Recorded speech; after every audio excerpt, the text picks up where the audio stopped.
Except dun sa sobrang water Oo. intake.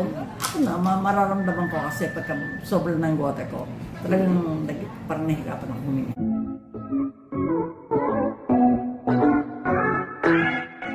Nakakalungkot na balita. Pumanaw na ang talent manager na si Lolit Solis kaninang madaling araw sa edad na 78 years old.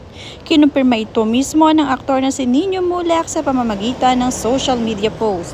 Paalam Nanay Lolit Solis, rest in peace Nanay Lolit.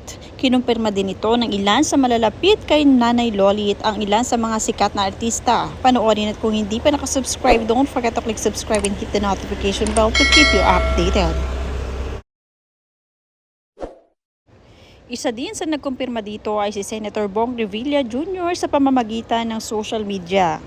Wala pang inilalabas na opisyal na pahayag ang pamilya ni Lolit Solis tungkol sa pagpanaw nito. Subalit nitong mga nakaraang taon ay nakipaglaban siya sa kanyang mga sakit, partikular na ang kanyang sakit sa kidney kung saan nagkaroon na siya ng kidney failure at sumailalim na lamang sa dialysis para patuloy na mabuhay. Bukod dito ay nagkaroon din siya ng sakit na pneumonia.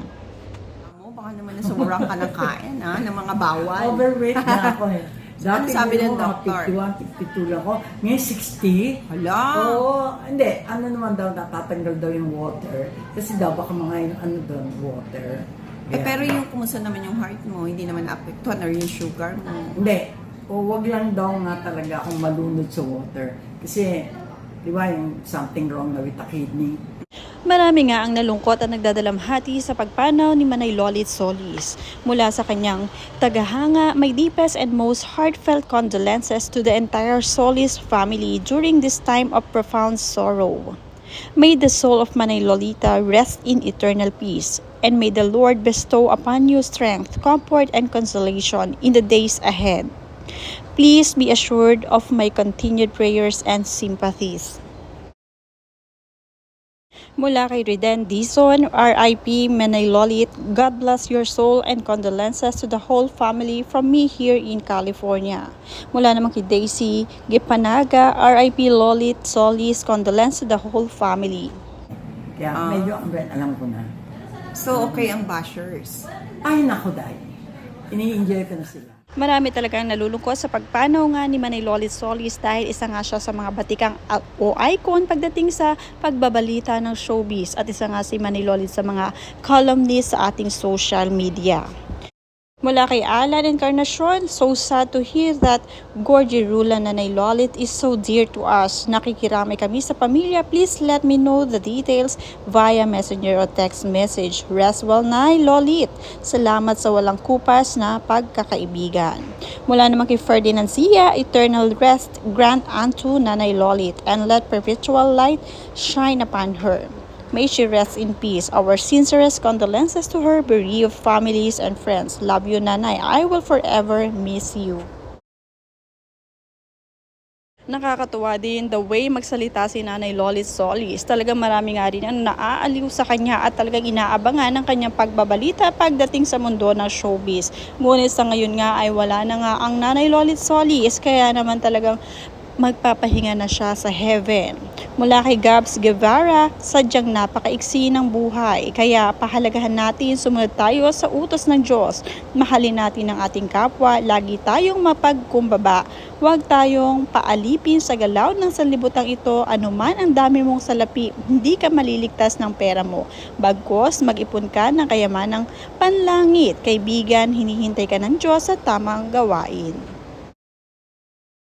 Mula naman kay Saril Novilla, napakaikli ng oras ng buhay, pilitin natin gumawa ng mabuti at tama sa kapwa. Pagmamahal sa sarili at pamilya, may God grant eternal rest. Amen. Siguradong dadagsain ang burol ni Nanay Lolit Solis ngayon dahil sa dami ng nagmamahal sa kanya. Lalong-lalo na ang mga close niyang mga kaibigang, mga batikang artista na kaedaran din ni Nanay Lolit Solis noong sa kapanahunan ng kanyang kasikatan. Mula kay Rina Alcantara Mayley, condolences and prayer for you and Tita Lolit's family. She was real and straightforward and was always nice to me and made me feel that I mattered. Thank you so much for your friendship, Tita Lolit. Rest in peace.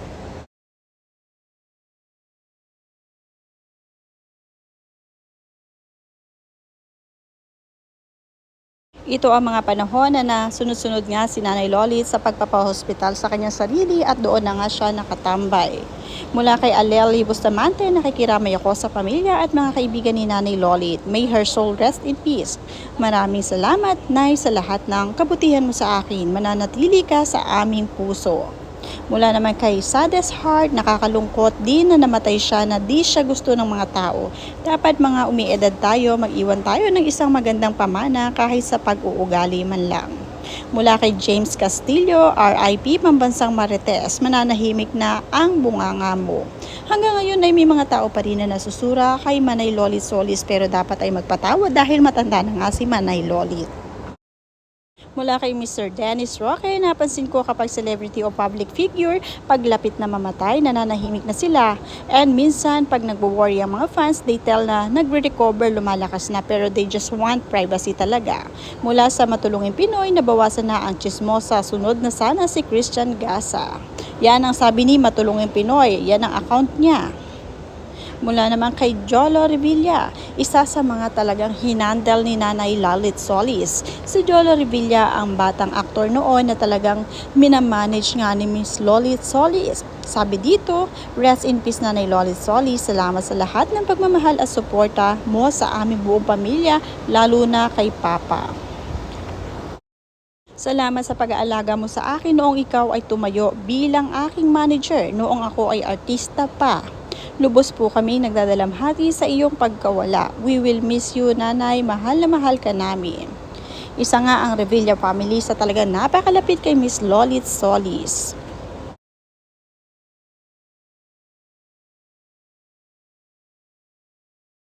Ngayon nga ay alaala na lamang ang naiwan nga na sa atin ni Manay Lolit Solis. Pero ito ay tumatak na rin sa ating mga Pinoy ang pagiging marites ni Nanay Lolit. Valid naman dahil ito talaga ang kanyang trabaho at talaga namang columnist nga si Nanay Lolit. Noong pang panahon na hindi pa nga uso ang social media, siya ang inaabangan ng mga tao sa television sa mga pagbabalita niya. RIP Lolit Solis, condolence to the whole family.